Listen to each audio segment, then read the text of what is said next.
qilmasam yashashim keragi yo'q degan tushunchada bo'ladi.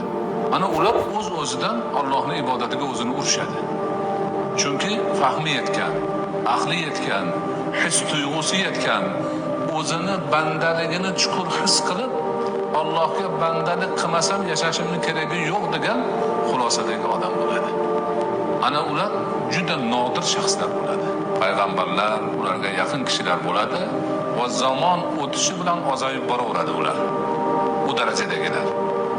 Ikkinchi darajadagilar ibodat, toat, Allohning amri hammasi go'zal narsa ekanligini tushunib yetadi. Namoz o'qish qanday go'zal. Bundan chiroyli narsa dunyoda yo'q. Ro'za tutish qanday foydali narsa. Bundan foydali narsa dunyoda yo'q. Allohning u farzi qanday yaxshi, bu farzi qanday yaxshi, bu qanday vojib yaxshi. Bundan go'zal narsani topolmayman.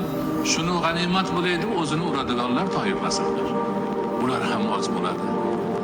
Bular orif bandalar bo'ladi. Allohga yetishgan bandalar bo'ladi. Allohning muhabbati bilan yuraklari, qalblari to'lgan, qalblarida Allohning muhabbatidan boshqa muhabbatga joy qolmagan bandalar bo'ladi.